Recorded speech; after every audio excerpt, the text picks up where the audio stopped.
Dans la journée de ce 31 mai 2018, le directeur des infrastructures s'est rendu sur les chantiers en cours de construction à Porto Novo. Arrivé au siège de l'entreprise Sorubat Bénin, un point général a été fait du démarrage jusqu'à ce jour. Les travaux routiers consistent à la construction d'une voie bidirectionnelle de largeur 7 mètres et deux accotements de 1,50 m chaque. Avancement des travaux à ce jour.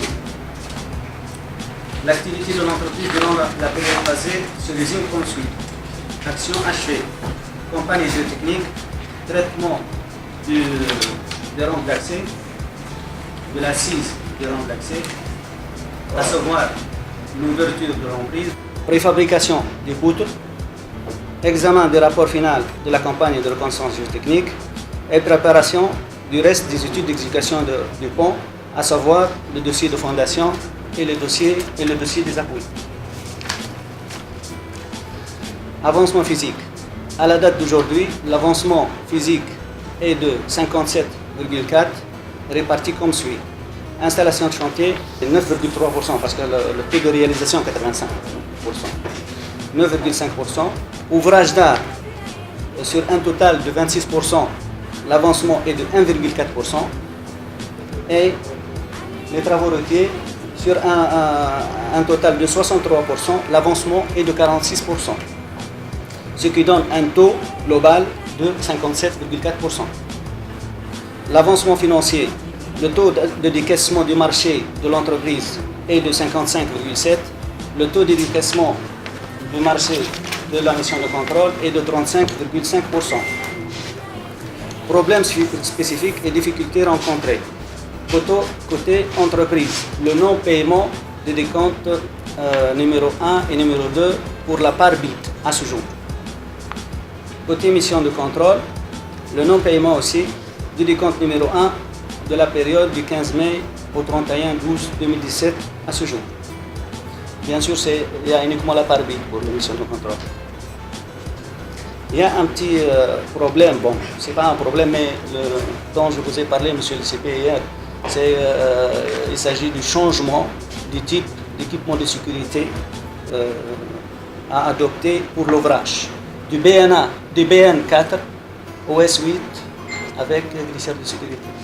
On va conclure par, après l'écoulement d'un délai de 12 mois de démarrage des travaux, l'avancement, le taux d'exécution physique est de 57,4 pour un taux planifié par la mission de contrôle de 55% pour un délai consommé de 52%. 57%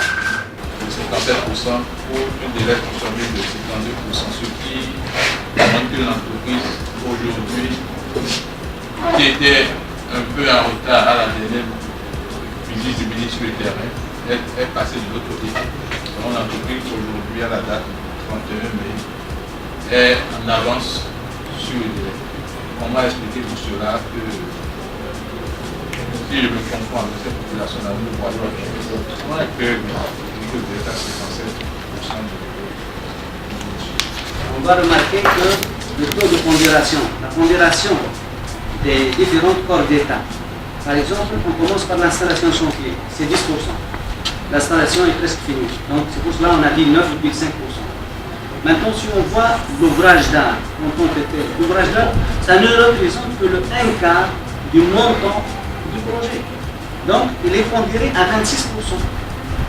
Donc c'est vrai, ils sont démarrés maintenant la préfabrication du poutre. Mais c'est rien, c'est pour cela qu'on a mis 1,4%.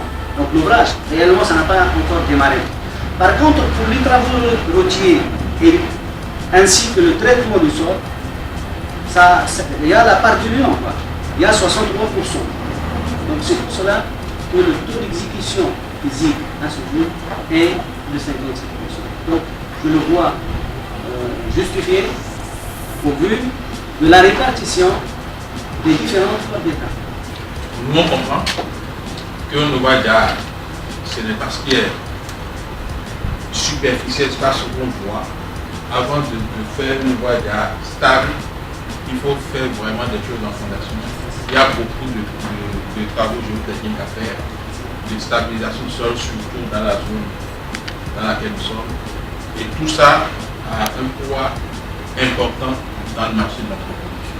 Je crois que l'entreprise est en train de sortir de cette zone et d'ici à là, les gens verront l'ouvrage.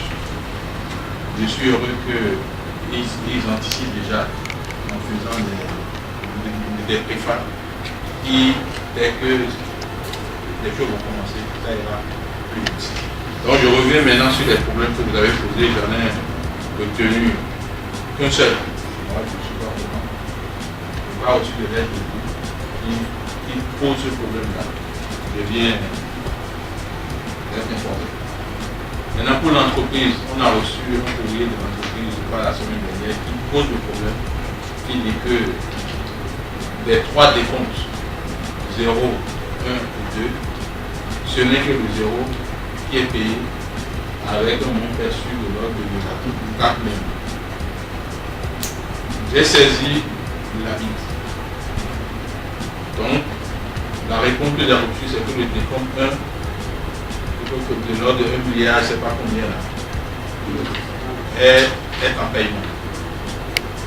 1 milliard, 920 à 720. donc environ 2 milliards est en paiement. 1 milliard, c'est 900 et quelques. C'est ça, hein?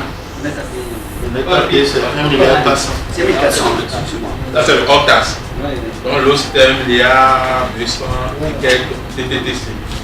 Donc c'est un paiement. Je ne sais pas si l'entreprise a vérifié ses comptes avant de venir ici. Oui. Mais bon, mais bon, c'est pas à 0 heure qu'il faut payer. Donc on attend votre retour pour voir si c'est pas payé.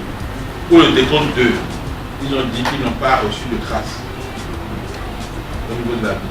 Donc si vous avez envoyé par DHL et tout, on va prendre les références, les preuves d'envoi pour que les recherches soient faites au niveau de l'instruction pour que le paiement soit fait. La situation de la mission de contrôle me semble beaucoup plus... Après une bonne minute de discussion pour le point général du chantier, le directeur général des infrastructures a fait une descente sur les chantiers pour le constat.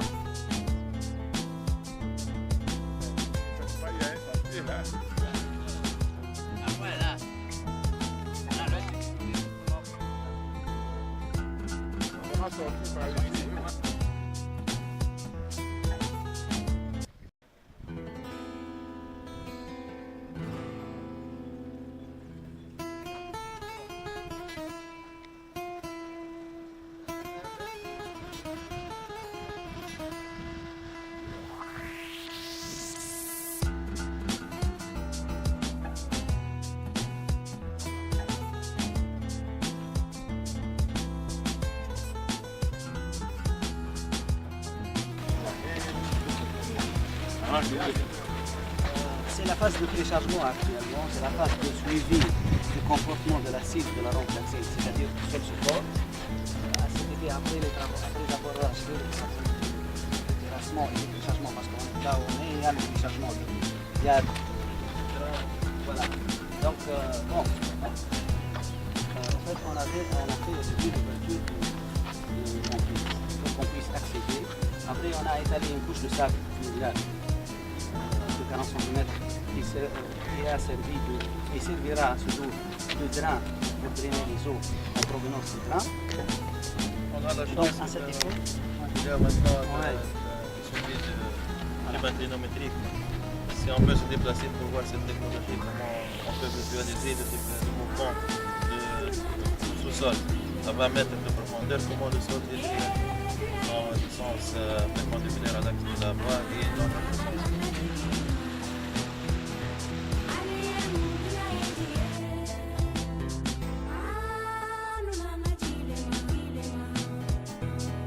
Le chargement, ça veut dire que le sol va lâcher.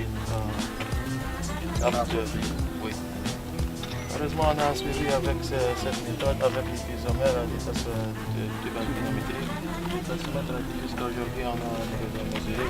On a 1,30 m de placement de notre côté. Le point le plus On a enregistré 1,30 m de tassement jusqu'à aujourd'hui. À moins de 2 mois. Oui. Ok. Moyennant les drains qu'on a mis, la pression qu'on va exercer avec le rambé, ça va être soulagé par rapport à la sortie de l'eau. Parce que l'eau n'est pas compressible, vous savez. Donc il va choisir le chemin le plus facile entre les interstices de drain. Il va sortir dans la couche drainante en sable. Il va être versé en dehors de la plateforme. Arrivons à la stabilité de pression entre le rambé et entre les différentes couches en bas.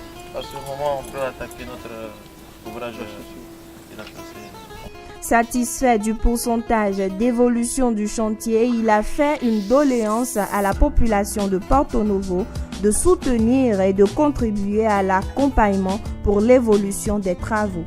Bon, au cours de cette visite, on a vu l'avancement des travaux jusqu'à aujourd'hui.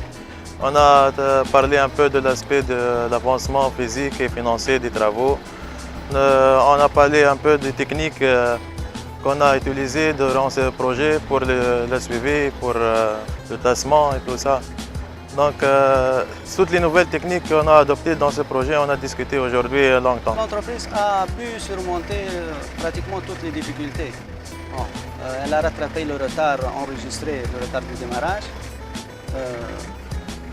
Mis à part le problème de non-paiement, je pense qu'on n'a pas de difficulté présentement. Non, on a dit 15 mai 2019, vous aurez le pont en service. Ce chantier ne me pose pas problème. Tous les signaux sont au vert ici. Et s'il y a des problèmes, c'est l'administration le problème. Parce qu'aujourd'hui, l'entreprise est à près de 58% d'avancement physique pour une consommation idéale de 52%. Ça veut dire que l'entreprise est dans l'effort. Dans l'effort par rapport à la dernière visite du ministre où on avait un léger retard par rapport au planning. Aujourd'hui, le retard est résorbé et l'entreprise est en avance. Mais malheureusement, ils ont des paiements en retard. De l'ordre de 2 milliards, je ne sais pas combien là. Ils ont présenté 3 décomptes. Un décompte 0, un décompte 1, un décompte 2. Le décompte 0 est payé avec un moins perçu de l'ordre de 4 300 000. Le décompte 1 d'un peu plus d'1 milliard n'est pas payé. Le décompte 2 également n'est pas payé. Ils ont saisi l'administration, nous avons saisi le bailleur de fonds qui nous a répondu promptement et nous a rassuré que le décompte 1 est en paiement. Je pense que cette situation ne va pas durer une semaine. Le décompte 1 sera payé. Ça va donner de l'oxygène à l'entreprise pour maintenir le cap. Mais il faut que nous aussi, on s'arrange pour payer à temps réel l'entreprise. La mission de contrôle aussi vient de nous informer que ces paiements, cette demande de paiement qui date de décembre 2017 sont restés en souffrance jusqu'à maintenant. Nous allons voir avec le bailleur de fonds comment rapidement régler ce problème-là. Donc globalement, mes impressions sont bonnes sur ce chantier-là et j'espère, comme le chef de mission l'a dit, pour l'entreprise que le 15 mai 2019, les plus hautes autorités de ce pays viendront mettre en service l'ouvrage qui tient à cœur aux populations. Je voudrais profiter de l'occasion pour demander à ces populations-là de donner leur accompagnement à l'entreprise pour lui faciliter l'exécution de ces travaux-là. Je remercie la mairie d'Adjo pour sa présence. Les doléances que cette mairie a apportées à notre connaissance seront étudiées par l'entreprise et la mission de contrôle. Et si quelque chose est faisable dans le cadre de ce projet, nous ne manquerons pas. Après les points de vue sur la construction du pont avec la société Sorubat Bénin, c'est alors au tour de l'OFMAS qui a quelques problèmes d'évolution à cause de la SONEB Mais une solution aussitôt a été proposée pour résoudre ces ennuis et permettre à l'évolution du chantier. De Pobé à Wenri, à Djawere, à Akomistrete, même si le constat n'est pas satisfaisant, l'espoir est permis. D'abord, je voudrais dire toute notre reconnaissance au nom d'OFMAS à la visite que la DGI a effectuée, parce que au finish, nous nous rendons compte que cette visite a permis vraiment de donner les solutions aux problèmes réels qui freinent un peu l'avancement des travaux. Comme vous l'avez remarqué, nous avons commencé à Pobé. Et essentiellement là-bas, c'était les problèmes de déplacement de réseau avec la SONEB. Et une solution donc a été proposée pour que nous approchions la SONEB pour pouvoir trouver une entente et décider donc, du matériel qui est déjà approvisionné et les mettre en œuvre selon les principes du marché, mais aussi selon les critères que la SONEB a définis. Donc cette rencontre se fera très rapidement. Et pour Porto Novo, les problèmes étaient surtout à deux niveaux. Toujours le problème de déplacement de réseau. Cette fois-ci, le problème crucial, c'était avec la SBE. Et en deuxième position, c'était donc la partie que nous définissons du PK 1650 Beau Rivage jusqu'au carrefour dit Y, PK 4400, soit environ 3 km. Vous saviez que cette section, là encore, c'est les réseaux, notamment le réseau CEB de la haute tension qui gêne donc l'emprise. Et nous avions soumis 3 options pour trouver une solution à cette section. Nous avions soumis ça à la DGI et aujourd'hui nous sommes heureux qu'une décision a été prise par rapport aux options qui ont été présentées. Et donc l'entreprise va rapidement mettre en œuvre cette option et engager les travaux également dans cette section. Parce que comme vous le savez, jusque-là, les travaux ont démarré de la fin du projet qui est Misrete en évoluant vers Beau Rivage, vers le début. Mais jusque-là, les populations de Porto Novo, ne voyant rien se réaliser dans leur section, ils estiment que le projet n'aurait même pas démarré. Et bon, quelque part, ils ont raison, mais je crois qu'avec cette visite et les décisions qui sont prises, ils verront que les travaux vont réellement démarrer dans leur section. Et pour nous aussi, OFMAS, ce serait aussi de bon augure parce que nous pourrions mettre tous les ateliers qui étaient plus ou moins immobilisés, nous pourrions les mettre en œuvre et optimiser leur utilisation. Par rapport au premier problème qui était avec la SBE également, nous avons connu un retard très important dû à l'absence de réponse de la SBE par rapport au plan d'exécution qui leur a été soumis et sur lesquels ils devaient se prononcer.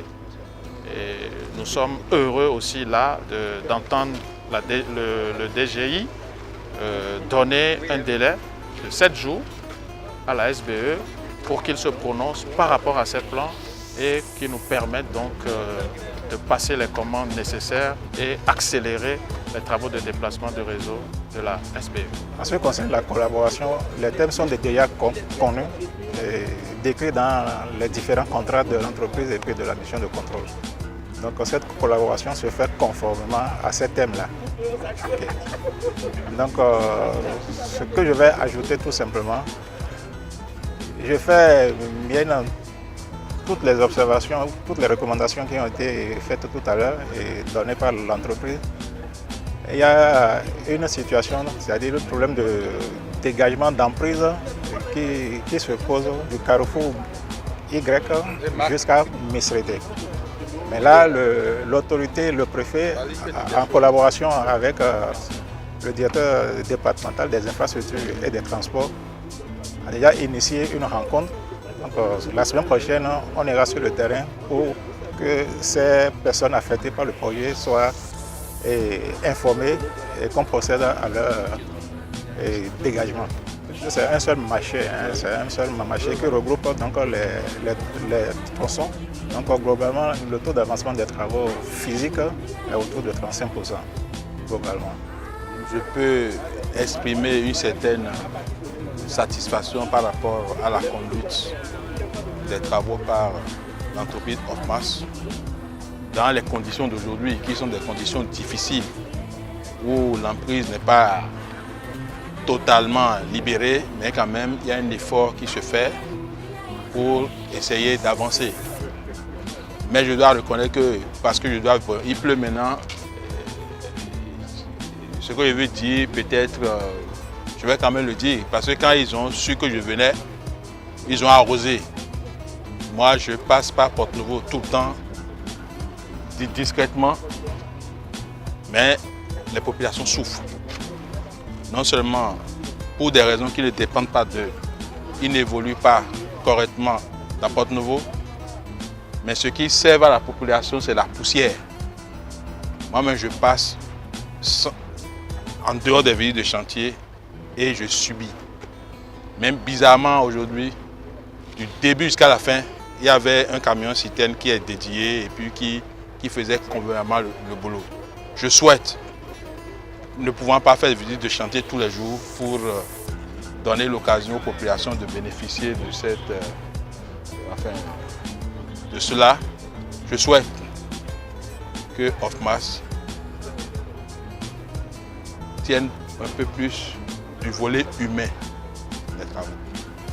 Donc, en attendant que la vitesse de croisière ne soit obtenue à Porte-Nouveau, comme on vient de le voir, il faut quand même tenir compte des populations. Pour ce que la DGI a à faire pour lever les goulots d'étranglement, nous le ferons. Nous avons commencé déjà par le faire, mais il y a des décisions qui nous dépassent. Les décisions à incidence financier nous dépassent. Nous allons rendre compte de la situation à qui de droit pour que cette décision soit prise. Je voudrais lancer un appel aux concessionnaires des réseaux, à savoir la SBE, la SONEB et Benet Télécom, pour qu'ils nous accompagnent, pas seulement ici, sur tous les projets que nous avons sur tout l'étendue du territoire national, qu'ils nous accompagnent pour que ça avance. J'ai été un peu gêné d'apprendre tout à l'heure qu'on a soumis un dossier à la SBE et que 5 mois n'ont pas suffi pour avoir une réaction. Ce n'est pas bien. Je souhaite que des choses comme ça se passent de moins en moins pour que nous puissions bien faire le travail que le gouvernement a bien voulu confier à chacun. Parce que si la SBE, la SONEB ou bien Benet Télécom viendra demander la modernisation de ces réseaux et se fonder sur cette modernisation pour bloquer l'avancement des travaux, moi je ne serai pas d'accord. C'est pourquoi pour la question en instance, je dis que la SBE a une semaine jusqu'à jeudi de la semaine prochaine à 18h pour nous donner son avis sur le dossier qui est sur sa table depuis 5 mois. À défaut, nous allons considérer que le silence vaut approbation et nous allons avancer.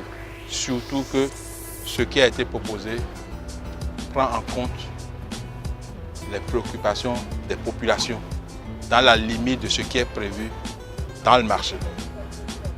Si la SBE veut développer son réseau pour avoir des réseaux parallèles de part et d'autre de la chaussée, qu'ils élaborent un projet, qu'ils le soumettent au gouvernement pour que le gouvernement puisse trouver des moyens pour le faire, plutôt que de chercher à passer par des projets routiers pour pouvoir atteindre ce résultat-là. À l'attention des populations de Porte-Nouveau, je comprends leurs préoccupations.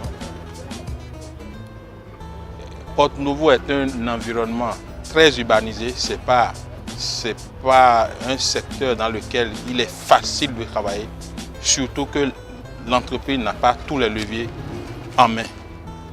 Aujourd'hui et les jours à venir, beaucoup de boulots seront levés et ils vont voir que le marché qu'on a confié à Ofmas prend en compte Porto-Novo. Et à ma prochaine visite de chantier, la situation de Porto-Novo ne pourra plus être ce que nous avons vu jusque-là.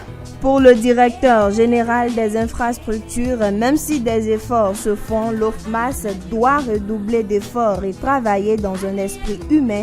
Quant à la SONEB et à la SBE, il les appelle à la diligence.